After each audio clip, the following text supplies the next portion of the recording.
All right, we're back on this vehicle that the shop's R&R, recovery, recycle and recharge machine, was improperly charging the vehicle.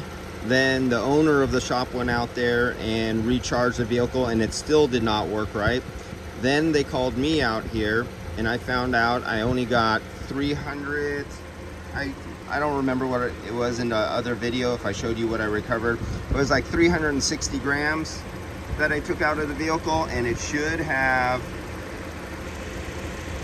730 grams, and it did not, and because their machine is charging inaccurately.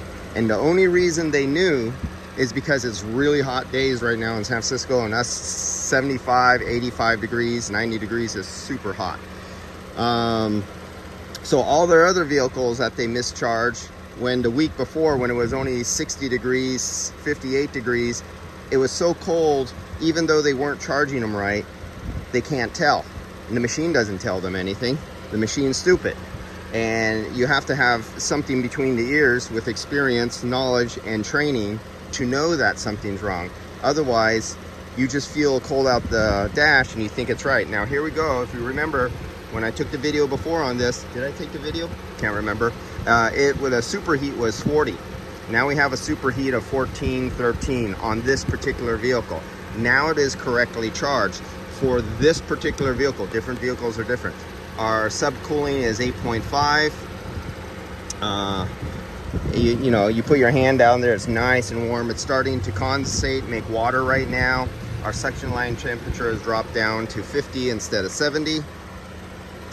And it's too bad that people want these machines. They pay $6,000, $8,000, $11,000 for a machine, and for $11,000, it should have software in it, something like Measure Quick, Google Measure Quick, and it's for residential and a little bit of simple refrigeration.